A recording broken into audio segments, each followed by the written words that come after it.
Hearing none, the House will have under consideration Senate Bill 1179. Good gentleman from District 4. Thank you, Mr. Speaker.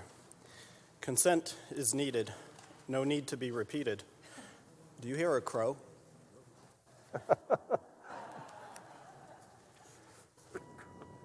You've heard the unanimous consent request. Is there an objection? Hearing none, the good gentleman has the floor to open the debate. Thank you, Mr. Speaker. Good ladies and gentlemen. Senate Bill 1179 is the original fiscal year 2022 appropriation bill for college and universities. So Lewis Clark State College, Idaho State University, Boise State University, and University of Idaho. Folks, this budget was drafted approximately 6 weeks ago, which in what's feeling like right now an eternity ago. And I think we all recognize that the grounds of the game have potentially changed. And when we originally drafted this budget, I think we had two main objectives. First one was to listen to the members and their concerns about some of the things that are potentially happening and are happening in our college and universities, and concerns about the direction in which we're moving. And so we made an attempt to address those issues through the budget. Some have appreciated that attempt, some have not appreciated that attempt. The second part we really listened to was members telling us that they wanted to avoid seeing tuition increases at any of our institutions to benefit our students. And so that was another primary attempt of this particular budget, was to ensure that students didn't bear the brunt of future tuition increases. In the last 6 weeks, things have changed on the ground, and I think we recognize now that this probably isn't the budget that will meet those requirements and needs. And there are certain particular ways that we can go about doing the process of drafting a new budget to ensure that we meet the needs of our college and universities and to help our students move forward in the best way possible. We felt the cleanest way at this point was honestly just to bring it to a vote and see what happens.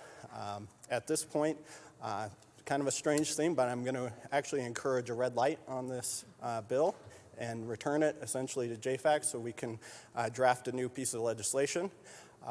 And we will try to do what would be best for our college and universities and our students in the state of Idaho, bring back a new budget. So thank you for your time, and like I said, I encourage a red light at this time. Is there further debate? Mr. Speaker. Gentleman from 2. Yeah, you heard it right.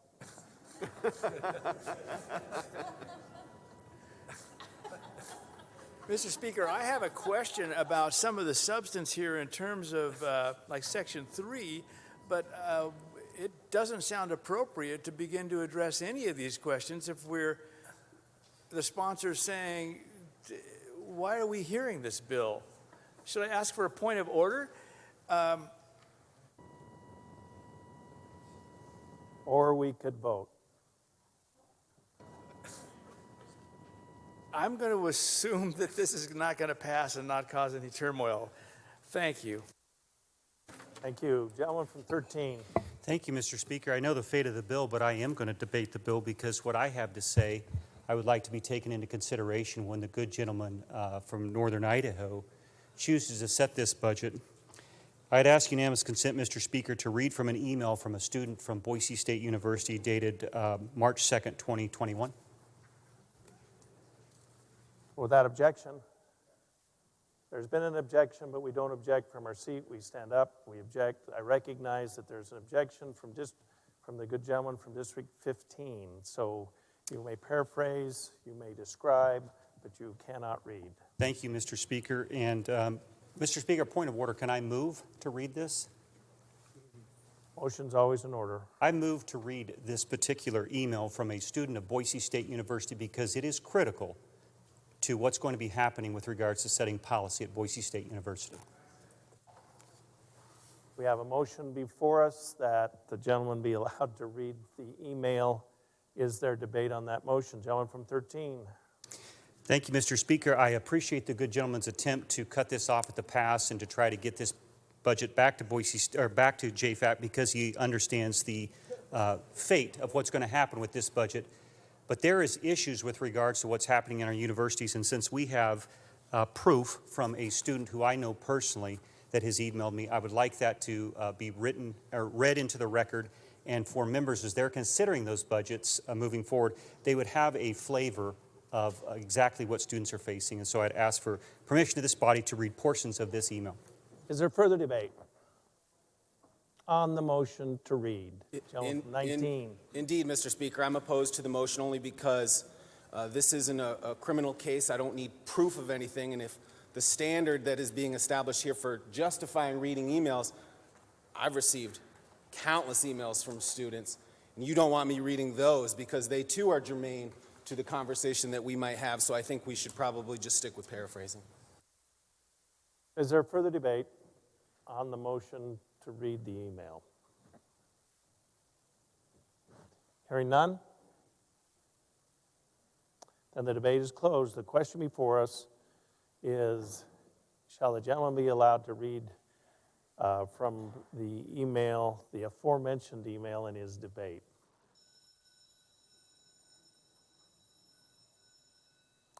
Clerk will unlock the machine and the members will record their votes.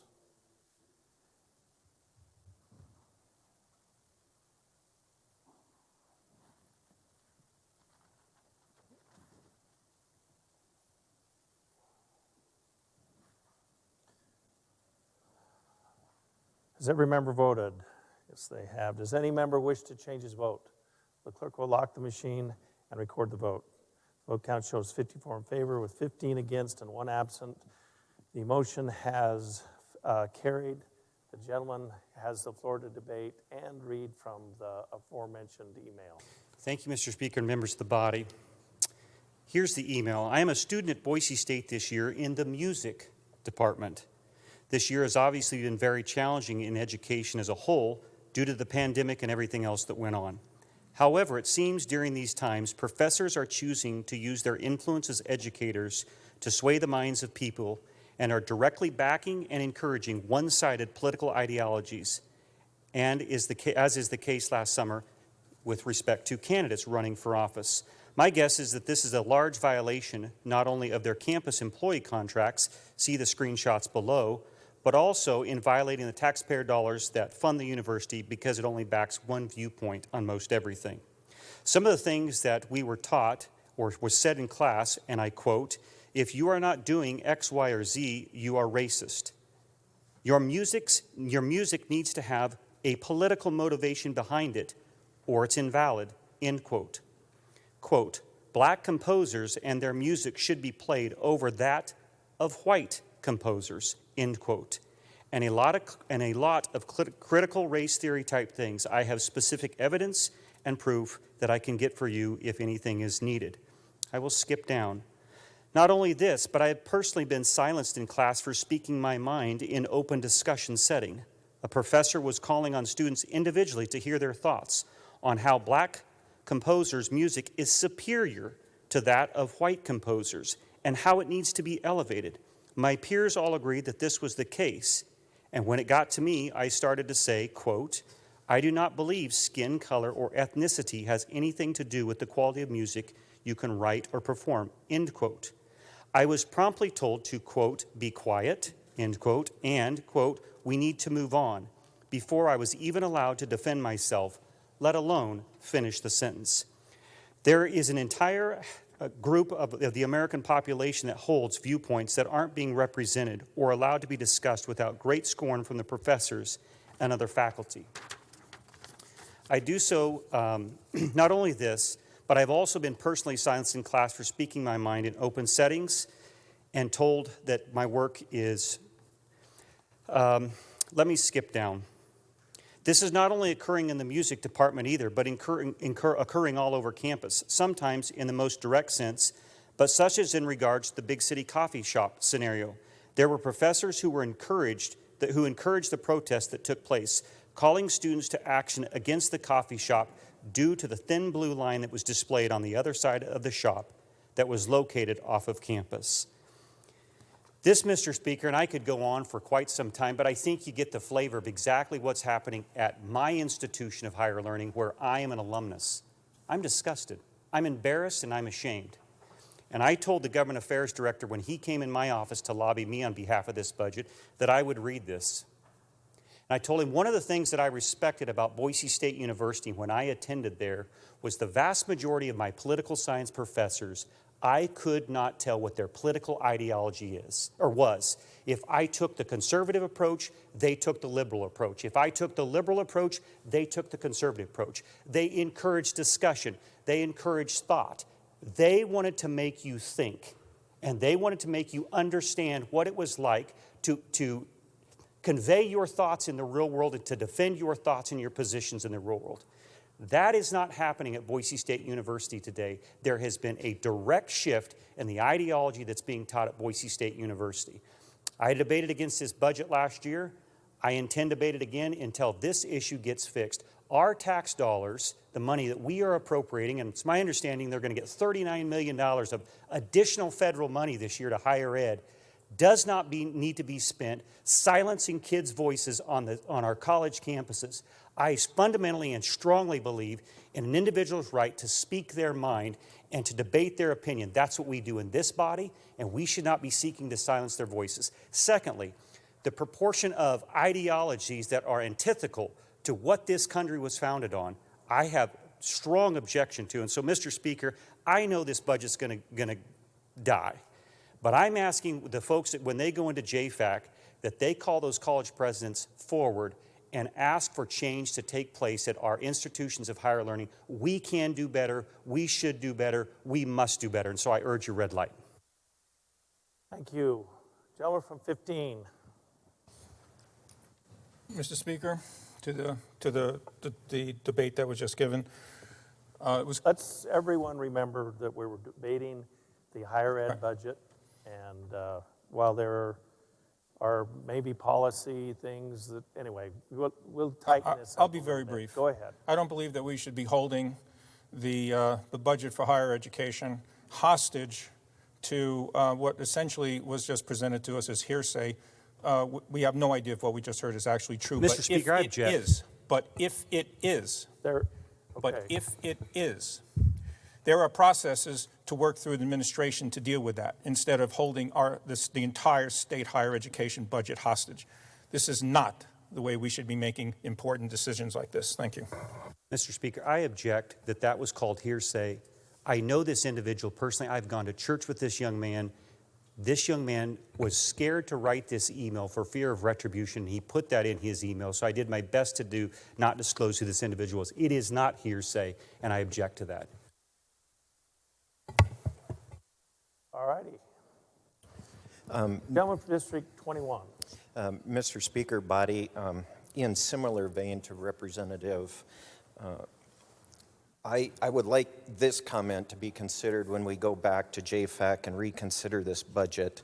I've been made aware that just recently Congressman Fulcher sponsored or co-supported what's called the One Subject at a Time Act federally. And I think we should consider applying that similar principle when it comes to meeting the needs and tailoring our support for the universities. And I think that addressing the individual budgets individually would allow us to, again, meet those needs in a more tailored fashion. So when we go back to JFAC, I would like to have that concept considered just like it's being considered now at the federal level. Is there further debate? Gentleman from 2. Thank you, Mr. Speaker. If I may ask a question of the sponsor, will he stand for a question, Mr. Speaker? The good gentleman from District 4 yield to a question. Gentleman yields. Gentleman yields. Thank you, Mr. Speaker. Good gentlemen, there on Section 3, exemptions from object and program transfer limitations. I don't know what object means. Can you help me understand what that is to what that is referring? Gentleman from 4. Thank you, Mr. Speaker, and good gentleman from 2. So this is pretty standard for the college and university's budget and in some other budgets. Essentially, we have object code classifications, which would include personnel costs, capital outlay, operating expenditures, trustee and benefit payments, and those are kind of JFAC terms that we utilize, and sometimes when we assign dollars to those buckets, if you will, some of them have to stay in those buckets and some of them can move between buckets. When we provide them with this, we provide college and universities with greater leeway so that they can move within those buckets more easily. And this is something that's standard over the years that's been included in the college and universities budget.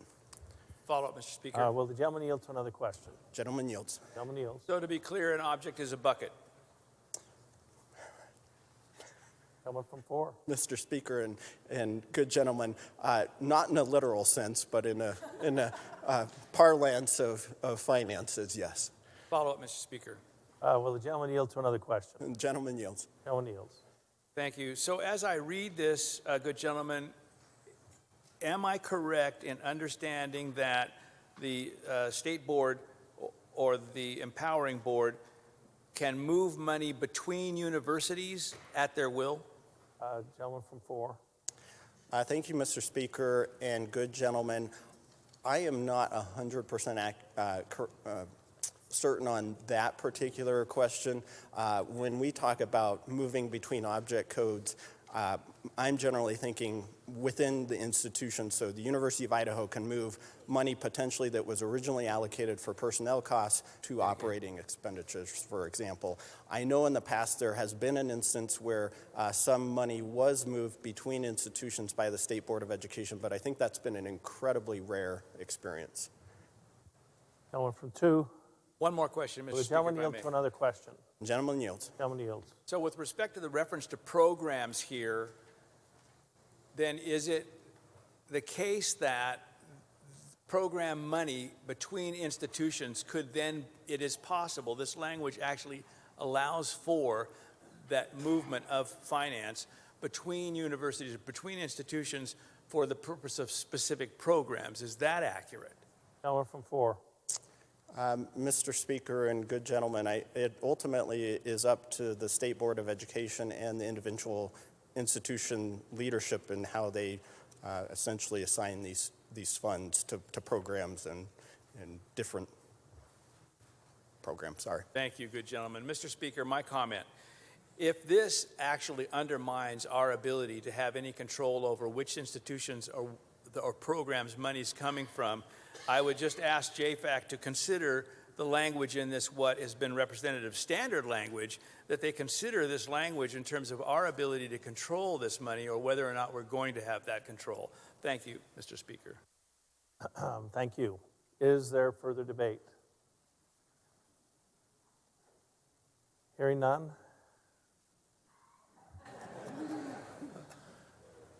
Gentleman from 34.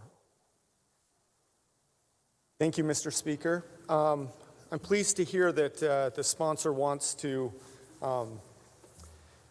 us to vote no on this bill and essentially send the budget back to committee. I just want to be clear on what a no vote on this does. It says we're rejecting this budget. It does not say we're rejecting higher education by any means, but saying that this budget is not what we think is appropriate for our higher education at this time. We are all aware of the problems going on in higher education in Idaho. It's become a spotlight of attention on Idaho values, American values, and what higher education stands for. Idaho is being watched across the country. We have seen in Idaho, just to point out a few items, there's problems with social justice and critical race theory, not just being taught, but being activated on campuses, promoted, using university resources, using taxpayer dollars. Just to be clear, I handed out a definition on what critical race theory is. There's various definitions, but all of them have to do with generally this, dividing people into categories. It is identifying some sort of an aggrieved minority who is being oppressed by some sort of oppressive majority, oftentimes termed as those in white privilege. It is a systemic problem at our universities. It's baked into the curriculum and into the campus culture. It is going to take effort to remove it. One way, this body tried to send the message last year by taking 3 tries at the budget. The hope was that higher education would get the message and show positive action towards having a higher education system that better matched the values in Idaho. Unfortunately, it seems to have doubled down on its social justice mission and critical race theory. Just recently, you've heard of University Foundation 200 courses being canceled or at least paused at Boise State University because of treatment of students based on their values that they've expressed in class.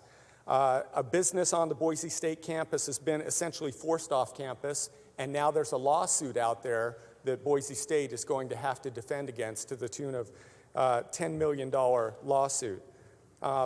Boise State College Republicans came to the Capitol and expressed to some legislators here the stories of the treatment that they've had in classes and some of the assignments that they've had to complete, which includes explaining how their white privilege has benefited them. The Boise police contract has been adjusted midstream to require Boise police officers to engage in implicit bias training, something that was not part of their contract. We've seen support for social justice groups, including Black Lives Matter, and their presence on campus. In an email, I have an email from a professor who is encouraging students to participate in Black Lives Matter protests and telling them how to do it, what to say to officers, how to deal with tear gas in their eyes, basically a training program for being a good protester. We see kind of a new form of segregation where we have separate graduations on campus based on either sexual orientation or gender identity or the race that you belong to. Departments and offices on campus. Recently, an adjunct professor from one of our universities was arrested for vandalizing a statue in a public park. The definitions that I've given for critical race theory, again, reinforce the point that what we see happening on college campuses does fit this definition. I also included a statement from one of the academic programs on the Boise State campus, and you can see how in their description of their own department, they're actually including this as part of their department mission by identifying "and yet" as faculty who are predominantly white. Notice they're categorizing people according to race and hold privileged places in our communities. We understand the importance of our own individual and group anti-racism education. I understand the noble intentions, but the process of doing that reinforces exactly the problem we're talking about. On the backside of that same page, I've included 2 sections of the Idaho Constitution that talk about how appropriation should not go for sectarian purposes. And if you look at the definition of sectarianism, it is exactly what we've talked about with critical race theory, dividing people into subcategories according to their groups or identities. And any funding that we're sending to universities that reinforces this on our campuses is unconstitutional.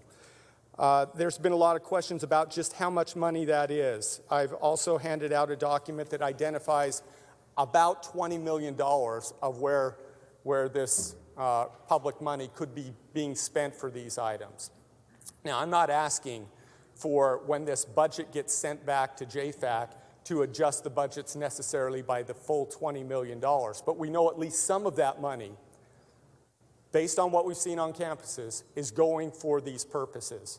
So I would suggest that some fraction of that, maybe a fourth of it, maybe a fifth of it, $4 million, for example, adjust the budgets by that amount, include intent language in there that reinforces our constitutional imperative that none of this appropriation should go for social justice or critical race theory programming and activism on campuses.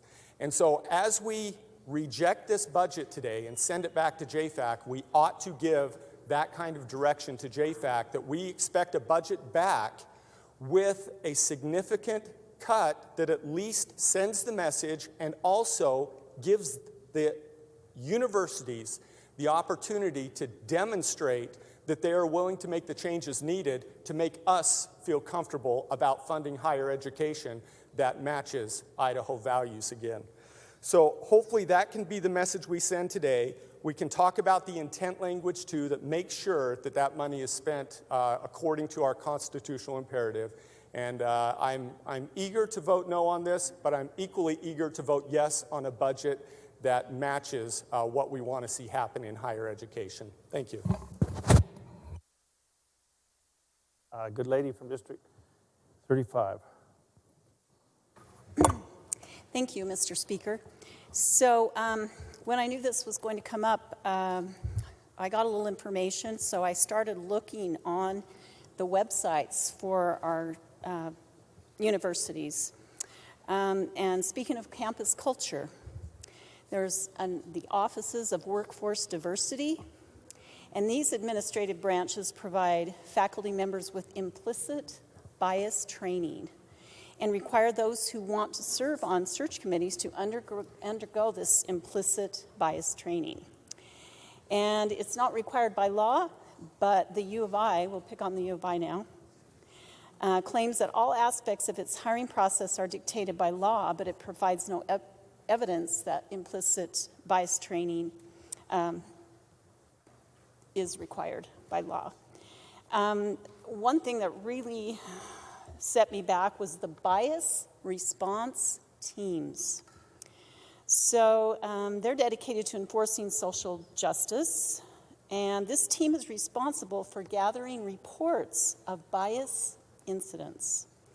And this can include any word or action that offends social justice advocates. Intent does not matter in the definition of bias. It's on the website, right on the website, that I could read off my computer. It says, regardless of intent, we review the impact the action or statement has on others, and therefore... I'm going to interrupt. After our reading concerns earlier, I'm going to call out reading without unanimous consent and or a motion. So the lady may paraphrase. Okay, I'll do The that. lady may do whatever it is except for read from quotes. Thank you. Thank you, Mr. Speaker. I'll do that. So one final point on this, that students and faculty can be voluntary informants, and they are encouraged to gather information, report incidents from off campus as well as on campus. And to me, that goes way beyond what I think should occur, what I think most of us think should occur, reporting things like that. The only other thing that, for another example, you can look this all up on their websites, but our taxpayer dollars are paying for these things. There's an Office of Residential Life, and let's see, the U of I has established living, learning communities, and one of those includes housing units that have things like gender inclusive. It's right here, and I won't read it off the computer, but these housing options provide an environment where housing is not restricted by our traditional limitations. And these are things that are paid for by our tax dollars. I know so many of us know or are part of families that work very hard to pay our taxes, to be responsible, to get up every morning and work, and to have our money going for this. So I would really implore JFAC, when this goes back to committee, that you will consider these things and that we will reinstate education and not just this bias training and what I consider indoctrination. Thank you. Is there further debate?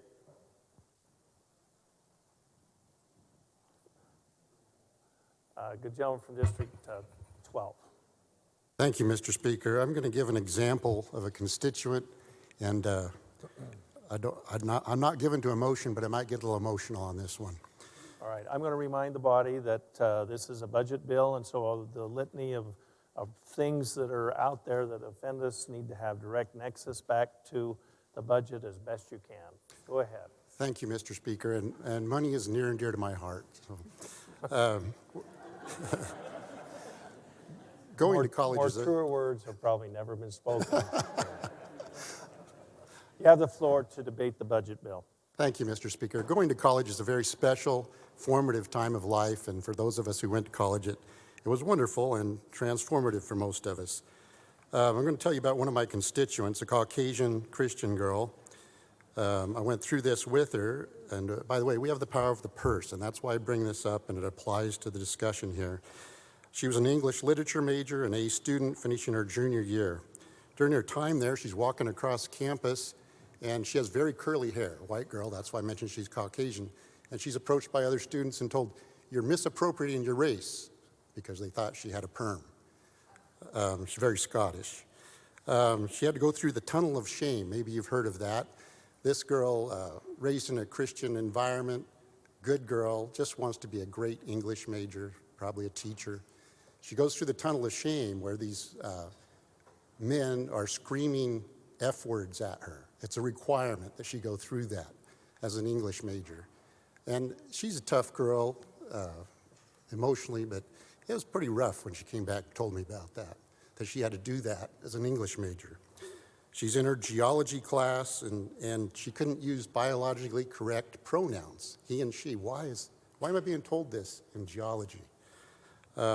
She's in her English class and told the same thing. And then just some absurdities, like one student who is not blind raises their hand in her class and says, "I identify as blind." Well, the student's not blind, but professor, okay, yeah, we all need to honor that. She was ridiculed in her English class when they were asked, "Well, what's your goal in life? What do you want to do?" And of course, she wanted to be an English teacher, if I recall correctly.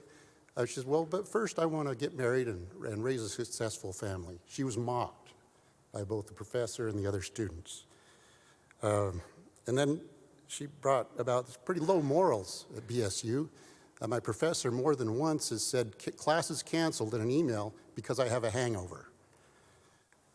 I bring that up because this type of thing has permeated the entire university, not just these classes or universities.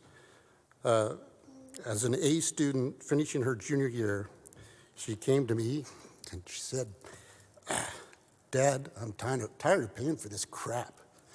She quit. She's never finished college. She has a successful career otherwise.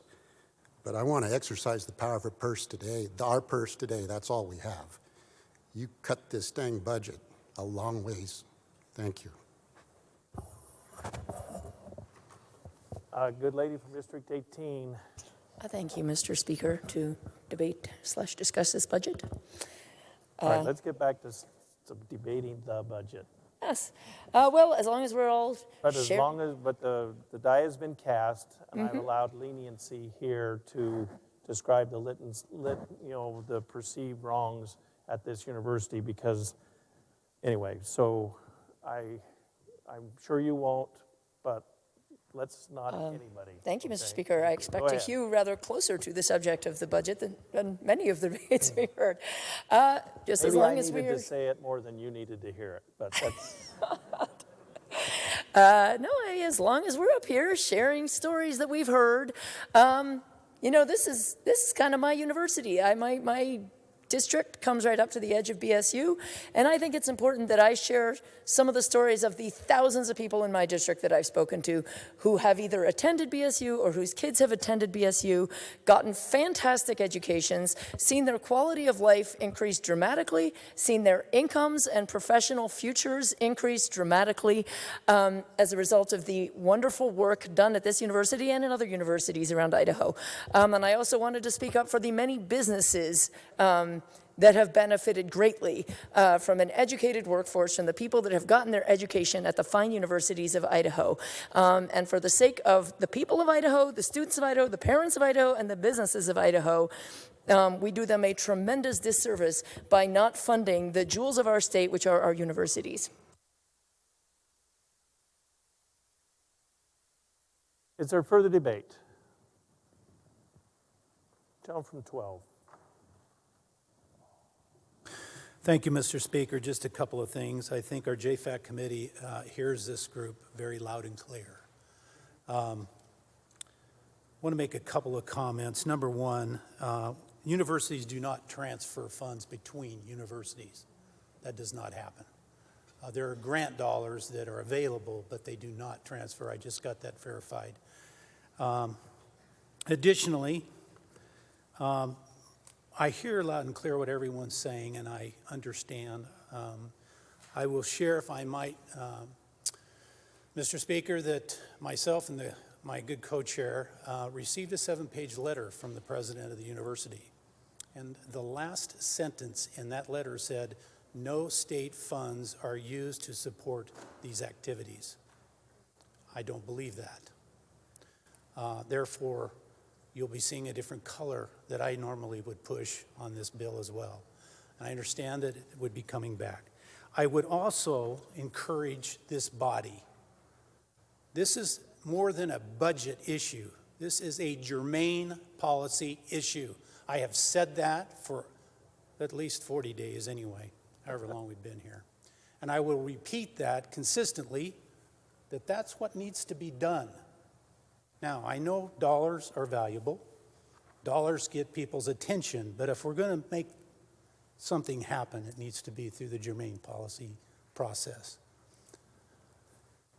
What else was I going to say, Mr. Speaker? There is language that's in this bill. You can see it in the sections. We're going to hold them accountable.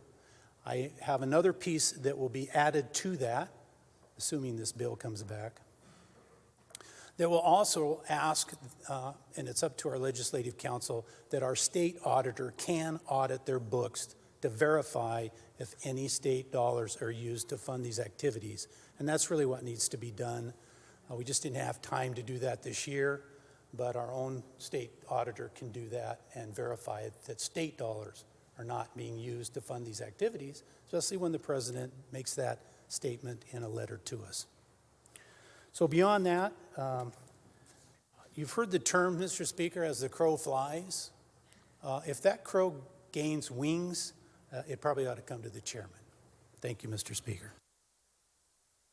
Thank you, good gentleman. Is there further debate?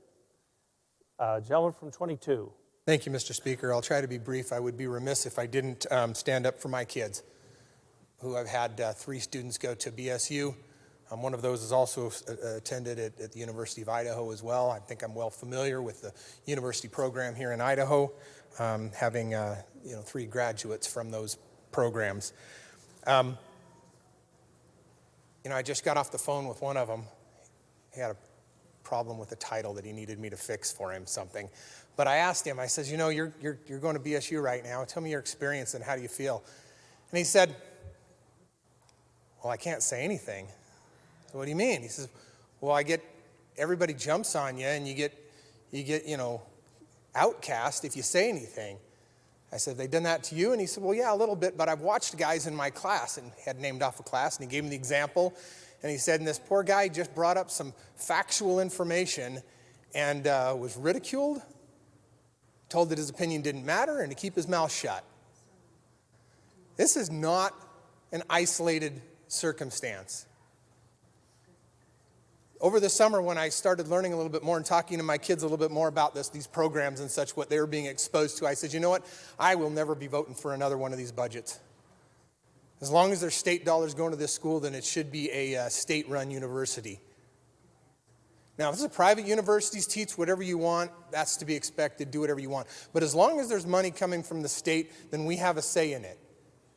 And I do agree, the good gentleman there, the chairman there, he's right. This is a lot of policy issues, and we should be addressing it in policy issues. But we don't necessarily always have those opportunities to discuss policy issues on those things. And I have one tool, and that's my vote. That's the tool I got. I can write letters. Those don't always get published. But that's my tool, and so that's what I'm going to do. And I have to exercise the tool that I have to vote no on this budget. I'm not sure how much you could cut to make this to where it's acceptable. But there's a problem, and we need to address it as a legislature. Is there further debate? Good lady from 8. Thank you, Speaker. I wasn't going to stand up and talk, and I'll be brief too. But I'm on the Education Committee, and I will tell you that I think that when we had the president of BSU come and talk to us about how wonderful things are going on campus, and we all knew different. And one thing we asked about on the critical race theory, free speech zones, and all of these other issues that have been popping up and that we've all been made aware of, is the fact that these foundational classes, the 200-level classes that they have to take multiple of, which we used to have to take called a humanities class in college. We had to have a 3-hour pencil drawing class, or I don't know, Mideastern studies or something like that. They have a multitude of them, and they're all fit into this critical race theory, diversity, ethnicity, whatever. Those are the classes that they fall into. We asked President Trump to send us, as a committee, the syllabi of those classes to let us see what we're hearing about. Numerous times I brought up, I haven't seen those yet. Are we ever going to get them? We have never received them. That was over, what, 2 months ago? Close to 2 months ago. So we have no transparency when we ask the president of a university where this information is at, and was not revealing. It's not that easy to get a syllabi because these professors think it's their own personal information. This is a public university. We need to know what they're teaching these kids. So that's first and foremost. And I guess the only thing I need to say is that it is unbelievable what the students of Idaho have been going through. And they've been pleading with us. And I have one student from District 8, I'm not going to mention any, get it more localized than that, but this student was running for a position on the student council because there was a picture of him with President Trump from a conservative conference that he went to. He was removed off of the ballot. This is the kind of thing most of you don't know about. I'm not supposed to say anything, and again, I've got a large district, so try to pin them down. But anyhow, the fact of the matter is, until that person has their degree, they're not going to talk about it. Because if not, they're not going to get it. So that's a high bar that we need to bring back down to where these kids can have a good education without fear of professors, presidents, and us not even watching what's happening. So we need to do something and reduce this budget immensely. Thank you. A good lady from District 26. Thank you, Mr. Speaker. Likewise, I realize the tenor of what I'm hearing on this budget is disturbing. For us to say we have elected 20 people that are appointed to JFACT, and now 70 of us are coming up and saying, I want you to listen to me.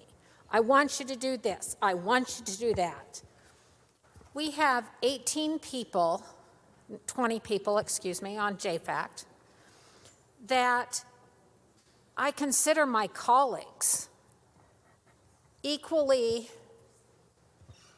trained, all diverse backgrounds. I just said a horrible 7-letter word. But you know what?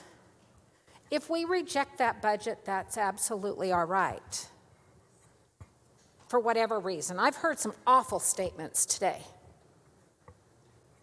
Some are, we all believe they're true. I can show you the other side of those emails likewise. We've absolutely made our universities look like the dredge of the United States, and that's not true. They may be doing things or have courses that we don't like, but we can say that about anything in our world. They have some pretty good courses and pretty good programs, likewise, that they turn out for our state. We sit here and we've judged, hearing from the presidents, whether you like them or not. We all look at it from a different perspective. It is perspective. And I trust my colleagues. But to punish, from what I've heard, $20 million, get rid of it. No, look at that list. There's a literacy program on there. Are we not teaching every book? Oh, I'm sorry, I can't teach Clockwork Orange anymore because it's a book I don't like. But there's 70 different points of view here. I would like to think it's a balance, that we can find that balance, because that's what our state of Idaho needs. is a balance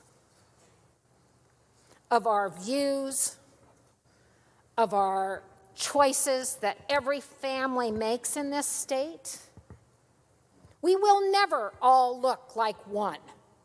We are different, and we have got to let some of those differences be seen.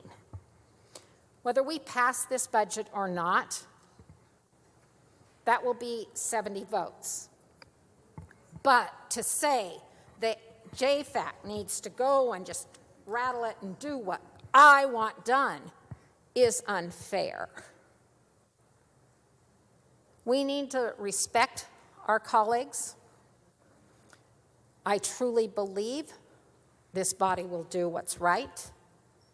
We don't all agree, but I hope we hold that balance in place as we cast our votes.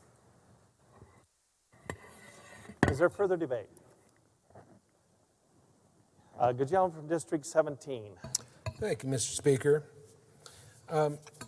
You know, it's pretty clear that there is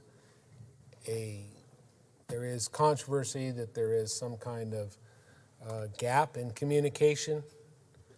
And I'd like to suggest that there are ways to solve that rather than in a budget debate at the end of session. And those ways could be an interim committee. It could be having forums with both sides present, and let's find out what the problem is and what the source is and who's doing what. I think we need to do something along those lines rather than taking one person, one student's email or one person's viewpoint and saying the whole system is bad. And the thing that I know about Boise State is they have a great engineering program, they have a great nursing school program, two programs that are totally necessary for our economy and our economic development and for the students' development. I've known a lot of kids that have gone to Boise State, my children's friends, and so it's there's a lot of good that comes as a result of the university education. That having been said, if there is a problem, let's get to the bottom of it, and because there's been and I would the good gentleman from good gentleman from Rexburg, he's on the phone at any rate, 34. He's done a wonderful job, I think. He and his group have done a wonderful job of inviting all of us to meetings where we've had people of different viewpoints and where we've been able to share some of the, or at least become knowledgeable in some of the issues and problems that we have. And I've really appreciated those meetings that have been put on. And I think we need more of those. And I think we need, and that's why I almost come to the idea of an interim committee, balanced interim committee, where we get both sides coming in and discussing the problems. Those are ways to solve the problem because, or at least take important steps towards solving the communication problem, which it seems like we have. We didn't used to have this problem, and it's arisen over the past year. Let's look at doing something like that. I hate to punish all the good that is being accomplished at our universities and at Boise State in particular. I'd rather get at the problem and let's be a little more surgical in our approach and take care of that business. Thank you, Mr. Speaker. Debate. Gentleman from 19. Thank you, Mr. Speaker. I just want to publicly apologize to the good gentleman from 4 because I am absolutely going to disregard his request for a no vote. And here's why. And I don't need an email. I don't need to tell a story about it. It's something I heard from another student. I'm going to tell a personal story. When I was in college, when I was an upper-level student, I was taking a methodologies course. This is at one of our public colleges and universities.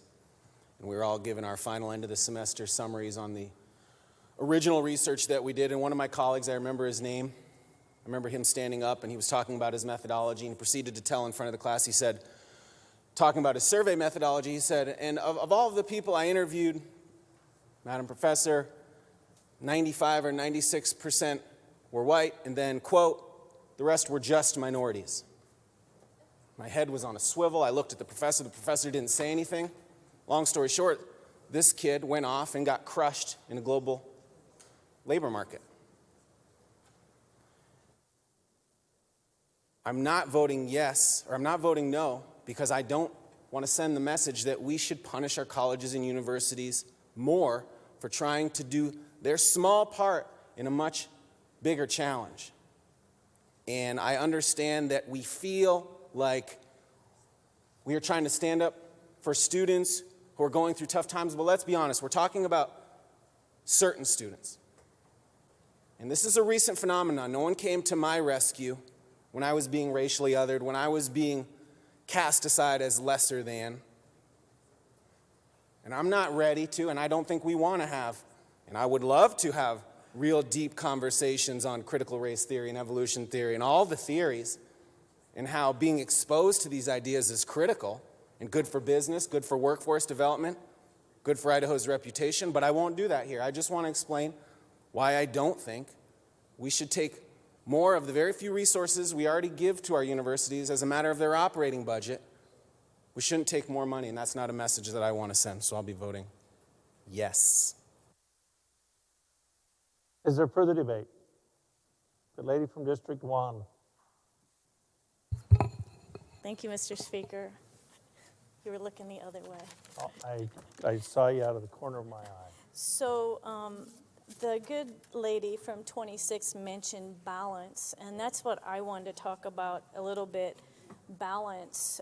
This budget is $630 million for 4 schools, 4 colleges, when we have 7 budgets for over 1,700 schools for our regular K through 12 schools. So we have so much money packed into one budget, and what I would like to see JFAC do is consider at least separating those out into 4 main budgets so we can look deeper. As we can see, there's a ton of problems that we're having, and there's no way to really look deeper into a school when it's just an all or nothing package. That's one of my concerns. Another concern I have is I pass this out on high-paid employees of our state, and professors are employees of our state, college workers are employees of our state, and 188 of the top 250 highest paid people in our state are working at our universities. Maybe that's something we need to look into a little deeper. It just seems out of control. Sticking with the theme of money, when I look at this this handout from the gentleman from District 34, these are whole departments set up that are teaching this nonsense. And then I see all the money that's putting through the actual classes. It's really hard to pick that stuff out when you don't see things as individuals. You can't just group these into one big conglomerate. And I felt really bad for BSU because we're picking on them, but there's tons of examples from these other colleges. And I spent a lot of time with testimony, and I know nobody wants to hear it, so I'll probably send you an email of that sometime later. But I do want to say that, you know, Lewis and Clark, they're doing this too. They are saying that there's no apolitical classrooms. These schools are actually putting this agenda, they're training, development, what's it called for teachers? I don't have it, but professional development. And they're sending these teachers into training to teach them how to indoctrinate students with this social justice agenda. And I will email this to you so I won't bore you with it, but we really need to look at these colleges and look down deeper into their money. If they've got that much money to pay people so much, they've got that much money to do, as what University of Idaho's doing, F-word poetry slams and safe zone trainings, they probably maybe are getting too much money. So I'd like to see this reduced substantially, but I also like to see it divided into a couple different, probably 4, or we could go north and south. I'd be fine with that for colleges, but something a little deeper that we can dig into. Thank you. Is there further debate? Good lady from District, I forget. 17, is it? 17, yes. Thank you. Thank you, Mr. Speaker. You know, I've really been listening with my heart today, and I do hear you when you talk about a student that's trying to get through campus and has to go through a shame tunnel and all these kind of indignities, because it's something that I really, really, truly understand. And I got to tell you that when I see these quote-unquote social justice curricula, I actually was very happy to see it, because it's our means by which we get our freedom. There are things that seem to be clung to us as we've grown older that are biases that we don't even see.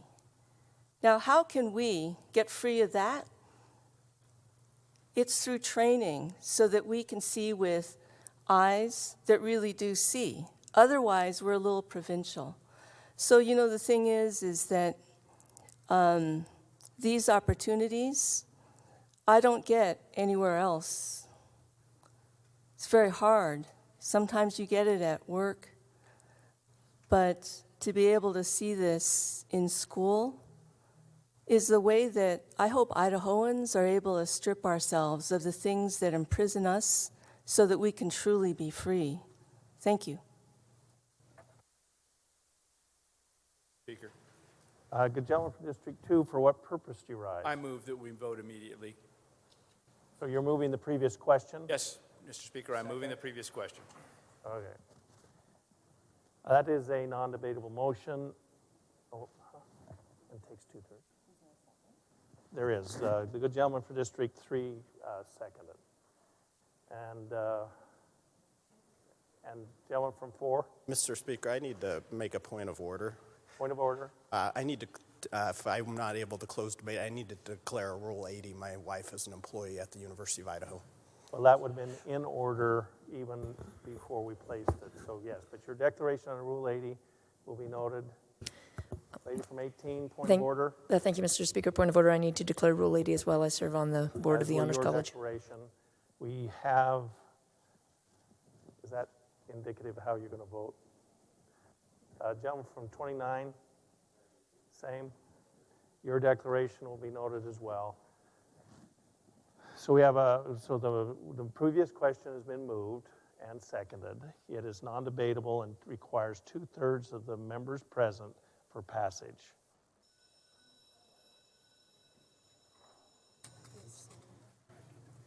The clerk will unlock the machine and the members will record their votes on the motion to suspend debate and vote. 2/3.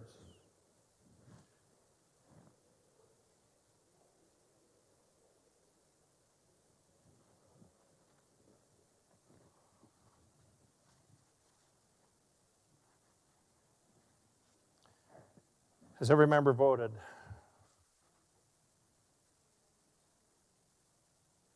Representative Nekachea. Representative Clow.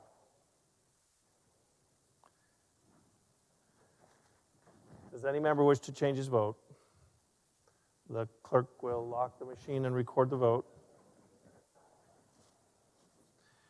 The vote count shows 47 in favor with 23 against, 2/3 having voted in the affirmative. The previous question is moved. We'll proceed to the vote. Before that, any other declarations or any other in-order things? Hearing none, the clerk call the vote. So the question before us is, shall Senate Bill 1179 pass? The clerk will unlock the machine. Not yet, okay.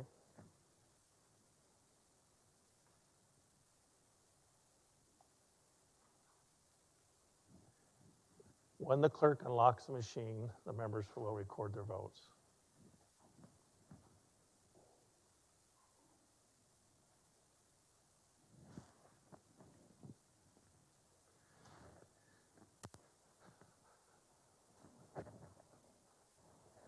Has every member voted?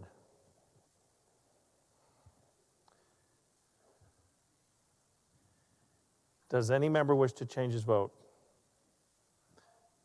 The clerk will lock the machine and record the vote. Vote count shows 12 in favor with 58 against. Senate Bill 1179 has failed to pass the House and will be returned to the Senate. Gentleman from 14. Mr. Speaker, I ask unanimous consent that the House return to the seventh order of